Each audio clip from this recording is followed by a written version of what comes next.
Hello everyone, কেমন আছো তোমরা? আশা করছি ঈশ্বরের কৃপায় তোমরা যে যেখানে আছো ভালো আছো ও সুস্থ আছো।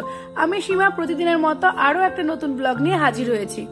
আজকে যে ব্লগটা দেখছো এটা অন্তত 5-6 দিন আগেকার ব্লগ। বাবরি গেছিলাম, ওখানে রতনপুরে মনসা পুজোর মেলা হয়েছিল, সেখানে গেছিলাম। ওখানে যাওয়ার জন্য অ্যাকচুয়ালি আমার নাজিরপুরে যাওয়া। আমার বাড়ি নাজিরপুর, ওখান থেকে প্রায় 10 কিলোমিটার ভেতরে গ্রামটার নাম রতনপুর। এখানে প্রতি বছর দুর্গাপুজোর মতো ধুমধাম করে এখানে রতনপুরে মনসা পুজোর মেলা হয়। এখানে সব থেকে বড় উৎসব এটা কিন্তু পুরো গ্রাম, মানে আমি যদি দুপুরে বা সকালে যেতাম তাহলে তোমাদের ঘুরে ঘুরে দেখাতে পারতাম। এখানে আসার মেন কারণ ছিল ওই যে মেয়ের প্রোগ্রাম, সাজ দেখে তো বুঝতেই পেরে গেছো। এবার হচ্ছে পৌঁছেও গেছি, মানে পুরো 7:30টার মধ্যে পৌঁছে গেছি, গ্রিন রুমে বসে আছি। আর এই দিকে দিকে অনেক শিল্পী এসেছে, তারা রেডি হচ্ছে। যেহেতু আমার মেয়ে রেডি তাই ও নাচ শুরু করে দিল। ওদের সাথে ওর নাচের কথা ছিল, যেহেতু ও আগে রেডি হয়ে গেছে ওকে দিয়েই শুরু হলো।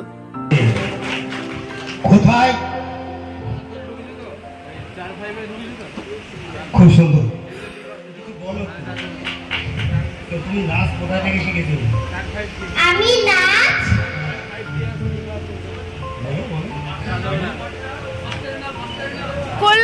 কল্যাণী ম্যামের নাম কল্যাণী থেকে শিখেছি।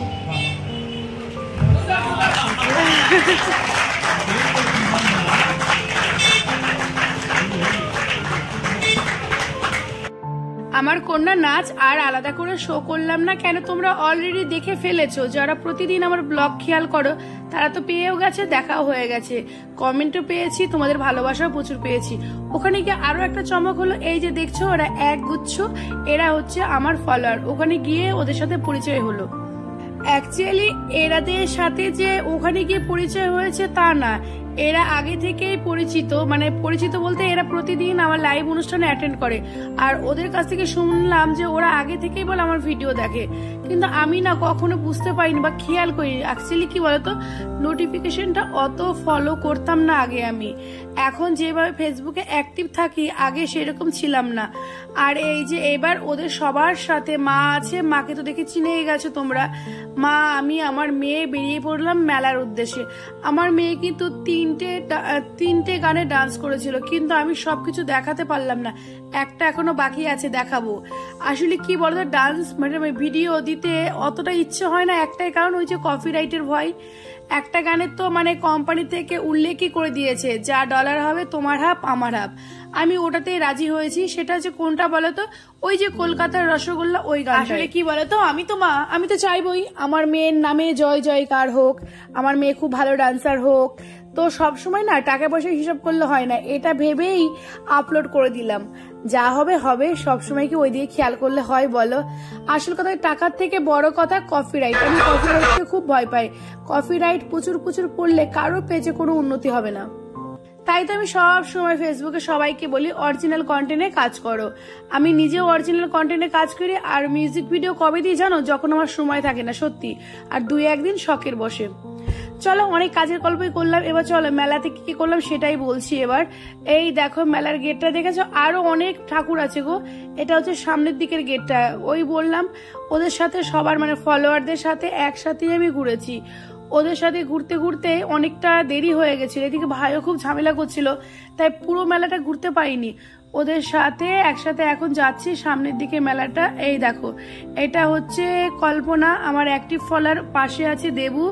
যারা প্রতিদিন লাইভ কন্টিনিউ করো, যারা ব্লগটা মানে ফলো করো, তারা অবশ্য সবাই আমার সম্পর্কে জানতে হলে আমার প্রোফাইলটাকে খেয়াল করতে হবে, আমার বন্ধুদের খেয়াল করতে হবে, তবেই তো জানতে পারবে। সবাইকে নিয়ে খুব আনন্দ করে ভিডিওটা শুট করেছি। এবার সবাই একই কথা, কিছু খেতে হবে, কিন্তু আমার না বাইরের জিনিস খেতে ভালো লাগে না। আর সবচেয়ে বড় কথা, অনেকটা রাত হয়ে গেছিল, প্রায় 10টার মতো বাজে। আমার ভালো লাগছিল না, প্রচন্ড গরম ছিল তো। আর মেয়ে তো প্রোগ্রাম করে মাথায় যন্ত্রণা শুরু হয়ে গেছে, কিন্তু ও তো খাবে, ওকে ফুচকা খাওয়াতে আসলাম। সেই সাথে ওরা, আমি তো মানে কি বলবো, আমার কাছ থেকে ওরা কিচ্ছু খায়নি, উল্টো আমাকে খাইয়েছে বলে ফুচকা খেয়েছে মেয়ে। মেয়ের কাছ থেকে আমিও একটা নিয়েছি। আসল কথা কি বলতো, কেউ আমাকে বারবার যদি অনুরোধ করে না খেতে, আমি না করতে পারি না, আর আমার একটু খেতে ইচ্ছে করছিল না, তাই আমি মেয়ের কাছ থেকে একটা নিয়ে মানে কর্তব্যটা রক্ষা করেছি। কি বলো, ঠিক না বলো? কেউ যদি ভালোবেসে কিছু খাওয়াতে চায় অবশ্যই তার কাছ থেকে খেতে হয়, নাহলে সে তো অপমান হয়। ঠিক বলছি না বলো? আমার মেয়ের কোনো ব্যাপার না, ও হচ্ছে ফুচকা খাওয়ার মাস্টার। এই দিকে খাওয়া শুরু হয়েছে ওদের, আর এই দিকে শুরু হয়েছে দেবুর। বাপরে বাপরে, দেবু মানে মেয়েদের মতো ফুচকা খেতে পারে, ও খেয়েই যাচ্ছে আর আমি ক্যামেরা করে এই যাচ্ছি। সত্যি কথা বলতে কি জানো, ওদের বাড়ি অনেক দূরে এই মেলা থেকে। ওরা যে সত্যি আমার সাথে দেখা করার জন্য চলে আসবে আমি ভাবতেই পারিনি। পুরো অবিশ্বাস্য ব্যাপার, আমার কাছে বিশ্বাস্য হয়ে উঠেছে। আর কি করবো বলো, ভালোবাসা থাকলে সব হয়। কেউ বলে ফেসবুক থেকে কত পেলো, আর আমি বলছি আমি এই দেখো এদের পেয়েছি। এরকম একটা সম্পর্ক টাকা দিয়ে হিসাব করা যায়? সত্যি ভাগ্যবানদেরই হয়, তাই না বলো? যারা অনেক বড় কন্টেন্ট ক্রিয়েটর তাদের তো প্রচুর ফ্যান, আমি তো সামান্য ছোট একটা মানুষ, কিন্তু আমার যে ফ্যান আছে এটা মানে দেখে আমার খুব ভালো লেগেছে, তাই তোমাদের সাথে শেয়ার না করে পারলাম না। আরো সামনের দিকে অনেকগুলো ঠাকুর ছিল, কিন্তু আর ভালো লাগলো না, বুঝলে? আর একটু এগিয়ে এই ঠাকুরটা মানে এই যে মণ্ডপটা, এখানে না প্রত্যেকটা মন্দির করা, এখানে শুধুমাত্র প্যান্ডেল করে ঠাকুর পুজো হয় তা না, এখানে 12 মাস মা মনসার পুজো হয়। এই দেখো, দেখেছো মা মনসা ঠাকুরটা কি সুন্দর, দুর্গা ঠাকুরের মতন না? এখানে খুব ধুমধাম করে এই পুজোটা করা হয়। এই পাশের গ্রাম আমরা গিয়েছিলাম নিমতলা গ্রামে, এর পেছনে আরো 2টো গ্রাম আছে, সেই 2টো গ্রামেও এইরকম সুন্দর সুন্দর প্রতিমা আছে, মানে কম্পিটিশনে পুজো হয়। একদিনে প্রসাদ বিতরণ, খাওয়া দাওয়া সব পাল্লাপালি, প্রত্যেকটা জায়গায় অর্কেস্ট্রা হচ্ছে, খুব লড়াই করে মেলাটা হয়। আর আমরা তো সব দিকে যাওয়া সম্ভব না, এখান থেকে আমাদের বাড়িটা অনেকটাই দূর, প্রায় 10 কিলোমিটার মতো। এটা তো ভেতরে গ্রাম, আর আমাদের বাড়িটা রাস্তার দিকে। আমাদের বাড়িটা নাজিরপুরে। আমরা একটা টোটো রিজার্ভ করে এসেছিলাম, তো অনেকটা রাত হয়েছে। এবার ওদের সাথে গল্প টল্প করে আর দেরি করছে না, আমার ভাই আছে, আমার ভাই প্রচন্ড তাড়া দিচ্ছে, মেয়েরও আর ভালো লাগছে না। এবার ওদের সাথে একটু গল্প টল্প করে লাস্টের মতো টাটা বাই বাই করে এবার আমি এখন গাড়িতে উঠবো। আর ওপারে কিন্তু আমাকে ক্যামেরাটা করে দিচ্ছে আমার মেয়ে ভীষণ ভাবে সাহায্য করে গো ক্যামেরা করতে, সত্যি কথা। কিন্তু ওর এখন একটা আইসক্রিম খেতে ইচ্ছে করেছে, কিন্তু ওর যে সর্দি কাশি লেগেছে না, আমি দেইনি। দেখো মুখটা, দেখো মুখ কালো করে বসে আছে। আর যাওয়ার পথে আমি ভাবলাম যখন যাচ্ছি তাহলে একটু ভিডিওটা মানে চারিপাশে মেলাটুক শেয়ার করতে করতে যাই, যেইটুক পারছি সেইটুকুই শেয়ার করি। আচ্ছা, অনেকটাই গল্প করেছি আর অনেকটাই লং করেছি, আর বাড়াচ্ছি না। আর শেষ বেলায় বলছি, যদি আমার ব্লগটা ভালো লাগে তাহলে প্লিজ যারা আমার চ্যানেল থেকে দেখছো, ইউটিউব থেকে, তারা একটু সাবস্ক্রাইব করো, আর যারা ফেসবুক থেকে দেখছো তারা একটু।